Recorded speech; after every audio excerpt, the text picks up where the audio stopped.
मेरे प्रिय विद्यार्थियों, मैं विद्यानंद कुमार, सहायक प्राध्यापक भूगोल विभाग, नारायण महाविद्यालय, गुड़िया कोठी सिवान, आपका इस ऑनलाइन क्लास में हार्दिक स्वागत करता हूं। आज मैं आपके लिए बीए पार्ट 2 ज्योग्राफी ऑनर्स का पेपर 3 का यूनिट फर्स्ट से टॉपिक लेकर के आया हूं, भारतीय मानसून की उत्पत्ति और उसकी यंत्र रचना। इस टॉपिक पर मैं इससे पूर्व एक क्लास ले चुका हूं और उस क्लास में मैं आपको बताया था कि मानसून शब्द की उत्पत्ति कैसे हुई, कहाँ से आया। और फिर मैं बताया था आपको कि मानसून सब की जो उत्पत्ति का सिद्धांत है उसको 3 भागों में बांटा गया था। चिरसम्मत विचारधारा, सनातन वायुदाब पेटियों के खिसकाव पर आधारित विचारधारा और आधुनिक विचारधारा। इसके साथ साथ मैं आपको कुछ टर्मोलॉजी पर भी चर्चा किया था, जिसमें मैं आपको बताया था इंटर ट्रॉपिकल कन्वर्जेंस जोन्स के बारे में बताया था, फिर ट्रेड विंड्स के बारे में भी बताया था कुछ आपको कि ये सब क्या है, जेट स्ट्रीम क्या है। तो ये सब चर्चा मैं पहले आपसे कर चुका हूँ। तो आज जो मैं चर्चा करने वाला हूँ, जैसा कि पूर्व क्लास में मैं आपको बताया था कि लेक्चर का दूसरा भाग में मैं इसका जो चिरसम्मत विचारधारा है मानसून की उत्पत्ति का, उस पर मैं चर्चा करूंगा। तो आइए आज के इस ऑनलाइन क्लास में हम चिरसम्मत विचारधारा पर चर्चा करें। तो चिरसम्मत विचारधारा क्या कहता है मानसून की उत्पत्ति से के संबंध में। तो यह जो चिरसम्मत विचारधारा है, इस विचारधारा को मानने वाले में एंगेट, हान, कॉपेन, बेयर तथा एडमंड हेली ने अपना योगदान दिया है। और इनके विचारों को यदि माने तो मानसून की उत्पत्ति जल और स्थल के तापमान की भिन्नता के कारण होती है। सर्वप्रथम 1686 ईस्वी में एडमंड हेली ने दक्षिण पश्चिम मानसून तथा उसकी उत्पत्ति पर एक निश्चित सिद्धांत प्रस्तुत कर कहा कि जल और स्थल की तापीय विशेषताओं में अंतर के कारण मानसून हवाएं उत्पन्न होती है। अब यह जो बात है, इस बात को आप डायग्राम के थ्रू अच्छी तरह से समझ सकते हैं। इस डायग्राम में जो मैं बताया हूँ, इसमें आपको यही बता रहा हूँ कि ग्रीष्म काल में जो उत्तरी गोलार्ध की स्थिति होती है, तो ग्रीष्म काल में सूर्य जो है वह कर्क रेखा पर लंबवत जो है 21 जून को चमकता है। और उस समय जो है भारतीय उपमहाद्वीप में, या आप इसको दूसरे शब्द में कहें कि दक्षिणी एशियाई का जो स्थलीय भाग है वह निम्न वायुदाब का क्षेत्र हो जाता है। और उसी समय हिंद महासागर में खास करके भूमध्य रेखीय जो क्षेत्र है, विषुवत रेखा के आसपास का क्षेत्र है, वहां पर उच्च दाब का क्षेत्र विकसित हो जाता है। और इस तरह से उच्च दाब से निम्न दाब की ओर हवाएं चलती है, जो दक्षिण पश्चिम मानसून के नाम से जाना जाता है। और यही हवाएं जो है वह भारत में अरब सागर से होते हुए बंगाल की खाड़ी जाती है, और बंगाल की खाड़ी में जाकर के यह वहां से यह चलती है। उस समय इसका दिशा दक्षिण पश्चिम होता है, लेकिन वहां जाने के बाद बंगाल की खाड़ी में इसका दिशा जो है वह दक्षिण और पूर्व से इसका दिशा हो जाता है दक्षिण पूर्व से आपका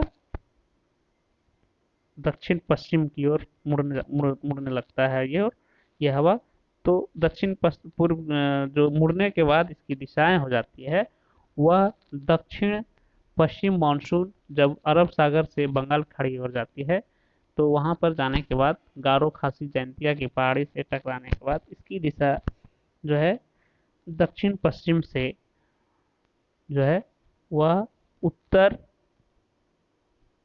पूर्व से बहती हुई यह पश्चिम दिशा की ओर चली जाती है, पश्चिम दक्षिण हो जाती है, और दक्षिण पश्चिम की ओर यह फिर मुड़ जाती है आगे जा करके। और इस तरह से जो है शुरुआत में जो जो राज्य पड़ता है, जैसे मेघालय सामने पड़ता है, तो मेघालय में सबसे अधिक वर्षा होती है।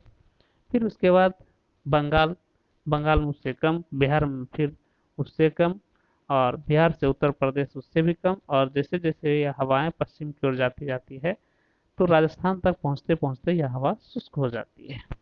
तो इस तरह से जो है यह हवाएं बारिश नहीं करा पाती है बिहार के पश्चिमी हिस्सों में, और सबसे पूर्वी हिस्सा में जो है ज़्यादा से ज़्यादा बारिश होती है। तो ये स्थिति जो है ग्रीष्म काल की होती है।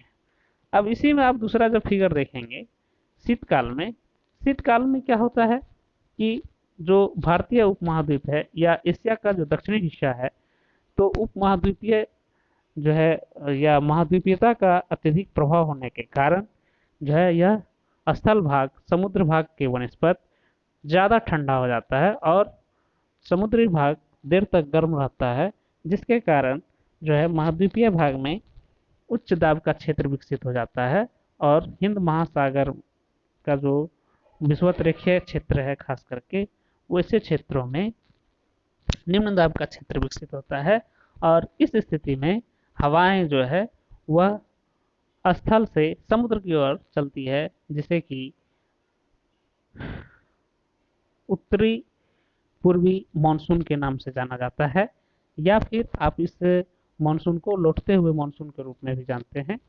तो इस तरह से जो है स्थल और समुद्र में ताप की भिन्नता के कारण जो है इस प्रकार का मानसून जो है दोनों एक जो है सक्रिय होने का फिर निष्क्रिय होने का मानसून उत्पन्न होता है। तो ये चीज़ यहाँ पर मैं आपको बताया।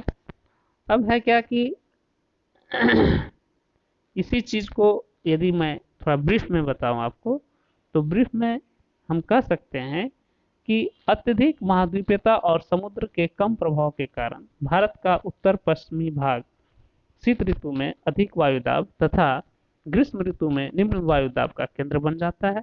शीत ऋतु में देश के इस भाग से बहने वाली ठंडी पवनों को प्रायद्वीप पर उत्तर पूर्वी मानसून तथा ग्रीष्म ऋतु में चलने वाली समुद्री पवनों को दक्षिण पश्चिम मानसून कहते हैं।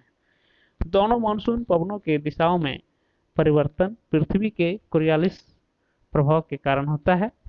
तो ये बातें आपने जाना कि किस तरह से चिर सम्मत विचारधारा बताता है कि स्थलीय और समुद्री भाग का तापमान में भिन्नता के कारण ग्रीष्म ऋतु में और शीत ऋतु में कैसे हवाएं जो है अपने दिशा को उलट पुलट करके जो है इस तरह से मानसून को उत्पन्न करने में मदद करती है और मानसून को कमज़ोर होने में मदद करती है।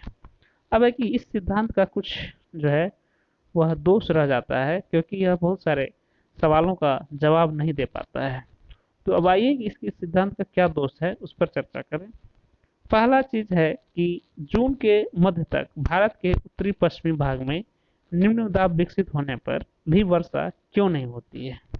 यदि ऐसी बात है कि तापमान भिन्नता के कारण जो है समुद्र से हवाएं स्थल की ओर जाती है और नमी लेकर के जाती है, तो यह बात जो है जून के मध्य तक भारत के उत्तरी पश्चिमी भाग में जो है निम्न दाब विकसित होने पर भी वर्षा नहीं होती है। तो यह जो है यह सिद्धांत इस बात की गुत्थी को सुलझा नहीं पाता है। दूसरा है कि मानसून का आगमन समय पर क्यों नहीं होता है, क्योंकि हर एक बार आप देखोगे कि मानसून का जब आगमन होता है, तो जैसे कहा जाता है कि भारत में 1 जून को या 30 मई को 31 मई को केरल तट पर आ जाता है, लेकिन कभी कभी यह 5 दिन 10 दिन जो है पहले आ जाता है या फिर 5 दिन 10 दिन बाद में आता है। तो इसके पीछे का वजह क्या है, तो इस चीज़ को भी यह स्पष्ट नहीं कर पाता है जो चिरसम्मत विचारधारा है।